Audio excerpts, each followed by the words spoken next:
Muy buenas tardes, bienvenidos al cierre del dólar en Colombia. Soy Luisa Pérez y me agrada estar con ustedes para entregarles toda la información sobre las monedas y los mercados del mundo. Así las cosas, el dólar cerró operaciones en Colombia y rompió la barrera de los 3.800 pesos. Vemos que tiene un precio de cierre de 3.830 pesos al cierre de esta jornada. Este valor no se registraba desde el 19 de diciembre y esto en medio de las encuestas donde arroja como ganadora a Iván Cepeda en todos los escenarios. Recordemos que en la apertura de hoy había registrado un valor de 3.712 pesos, había reportado también un mínimo de 3.705 y un máximo de 3.820 para oscilar en un promedio de 3.746.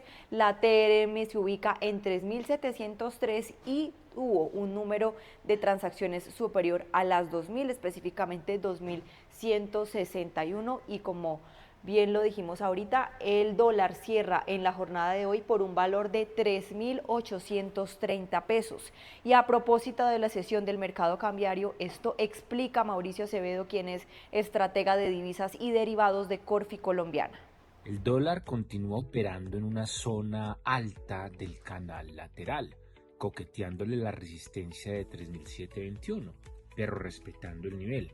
El mercado viene moviéndose en lateral con volatilidad y debe resolver alguna de estas dos fuerzas que lo están moviendo o afectando técnicamente. La primera fuerza es la resistencia en 3.721.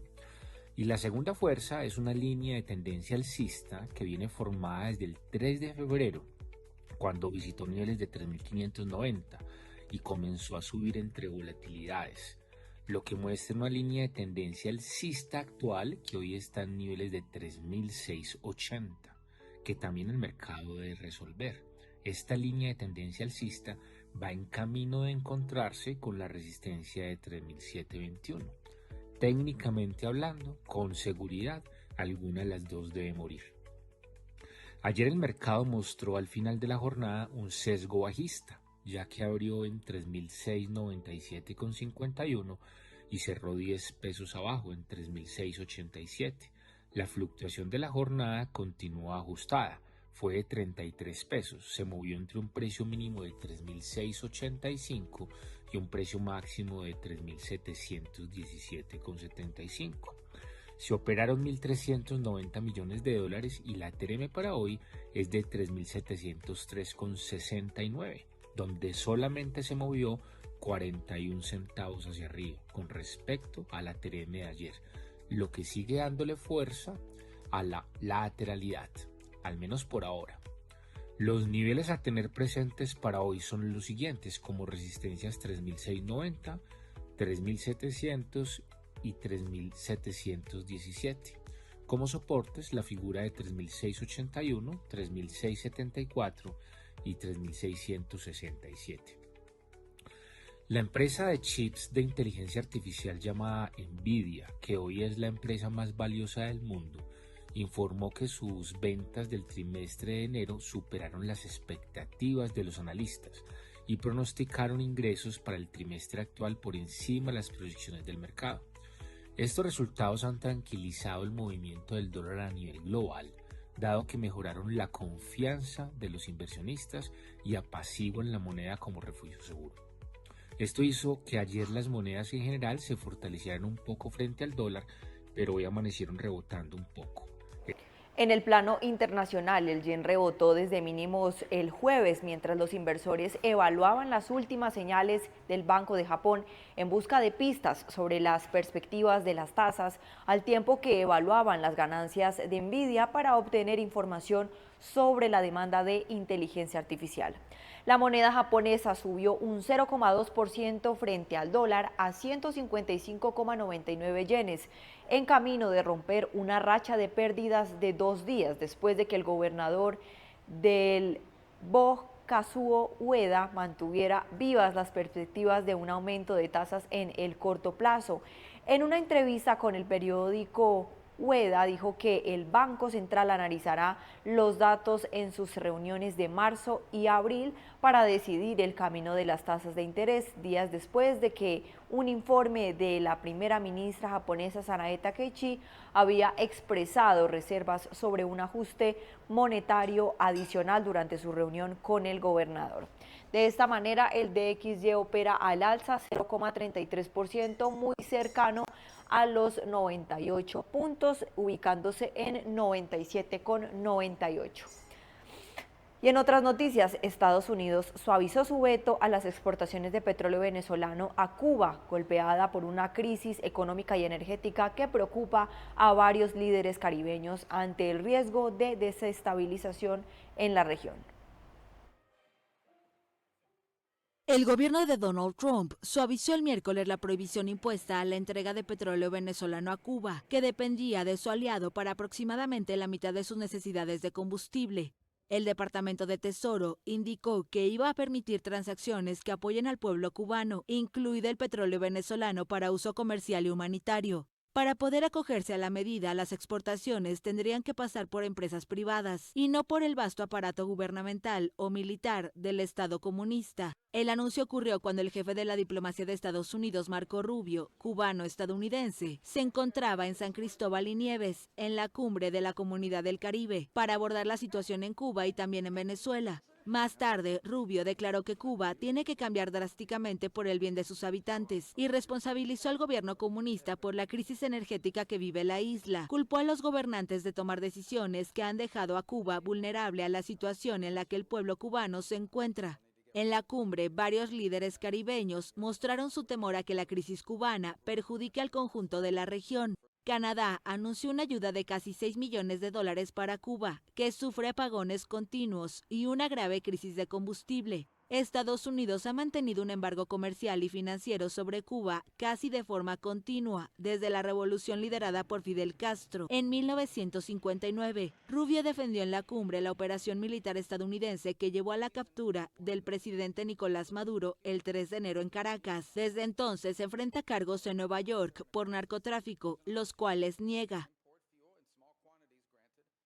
Y en otro mercado de la economía estadounidense, los rendimientos de los bonos del Tesoro se mantuvieron prácticamente sin cambios, mientras los inversores esperaban algunos datos económicos y sopesaban el estado de la economía estadounidense. Les cuento que el jueves el Departamento de Trabajo informó que las solicitudes iniciales de desempleo para la semana que terminó el 21 de febrero fueron de 212.000, aunque eso marcó un aumento de 4.000 respecto de la cifra revisada al alza de la semana anterior. Estuvo por debajo del pronóstico del Dow Jones de 215.000. Los inversores esperan con ansias la lectura del índice de precios al productor de enero que publicará la Oficina de Estadísticas Laborales el viernes por la mañana. Los economistas esperan un aumento del 0,3% tanto para el índice general como para el subyacente, que excluye alimentos y energía. De esta forma, así se comportan los bonos del Tesoro, que en la jornada de hoy estaban retrocediendo y hoy vemos que se siguen comportando en la misma línea. El bono de referencia a 2 años desciende 2 puntos básicos y se ubica en 3,44%, mientras que el bono de referencia a 10 años también desciende o baja en la misma medida, 2 puntos básicos en 4,02%, a la espera pues de datos macroeconómicos esta semana. Y en otro sector, los precios del petróleo cayeron el jueves debido a que los inventarios de crudo de Estados Unidos alimentaron al máximo en 3 años y las señales de debilidad en el mercado petrolero físico pesaron sobre los precios, mientras los operadores evalúan si las conversaciones entre Estados Unidos e Irán podrían evitar un conflicto militar que amenace el suministro.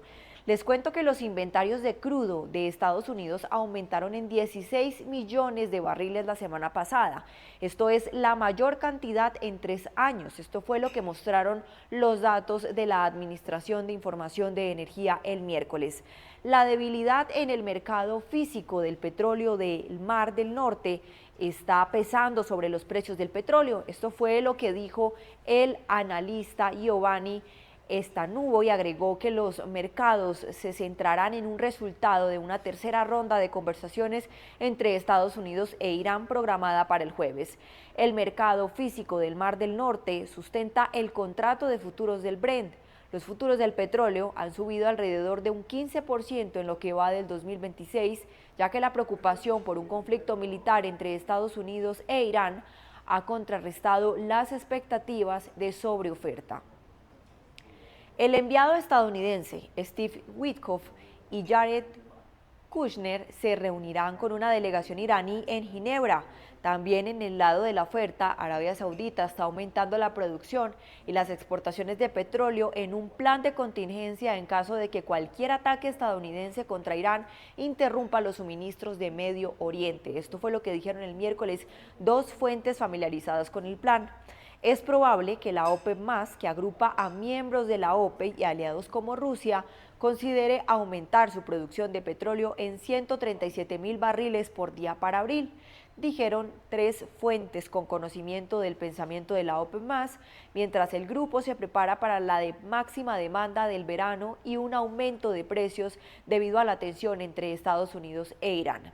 El Brent subió el lunes a su nivel más alto desde julio del 2031, el 31 de julio, mientras Washington posicionó fuerzas militares en Medio Oriente para presionar a Irán a negociar el fin de su programa nuclear y de misiles balísticos. Un conflicto prolongado podría interrumpir los suministros de Irán, el tercer mayor productor de crudo de la Organización de Países Exportadores de Petróleo y otros exportadores de Medio Oriente. Bajo este contexto, así se comporta el petróleo, como podemos observar, el de referencia europea, es decir, el Brent, se ubica en un alza cercana al 2%, específicamente 1,43% sobre los $70, 71,86, y el WTI de referencia estadounidense vemos que también avanza en línea con el Brent y tiene también un alza del 1,27% y se ubica en $66,25. En otras noticias, Irán y Estados Unidos se reúnen el jueves para una tercera ronda de negociaciones con el objetivo de salir de la situación actual de ni guerra ni paz, en palabras de Irán, bajo amenaza de un ataque estadounidense. Tercera ronda de negociaciones entre Irán y Estados Unidos en Suiza. Las dos delegaciones arribaron a media mañana a la residencia del embajador de Omán, país mediador, cerca de Ginebra.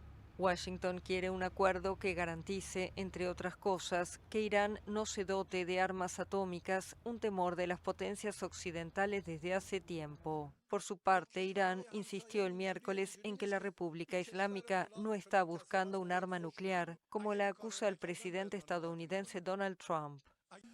Él ha dicho que Irán debe declarar que no tendremos armas nucleares. Nuestro líder supremo ya ha afirmado que no tendremos armas nucleares en absoluto. Otro tema en discordia es el programa balístico iraní. Washington quiere tratar esa cuestión y también el respaldo de Teherán a grupos armados hostiles a Israel. Pero el gobierno iraní subrayó el miércoles que las conversaciones se centran en la cuestión nuclear y en el levantamiento de las sanciones que pesan sobre su país. Ambas partes han asegurado que privilegian la diplomacia, pero al mismo tiempo Trump envió al Golfo un dispositivo militar masivo e Irán prometió reaccionar con fuerza en caso de ataque. Y con esta información llegamos al final de este espacio. Espere a continuación toda la programación que tenemos para ustedes aquí en Primera Página, el canal de los negocios.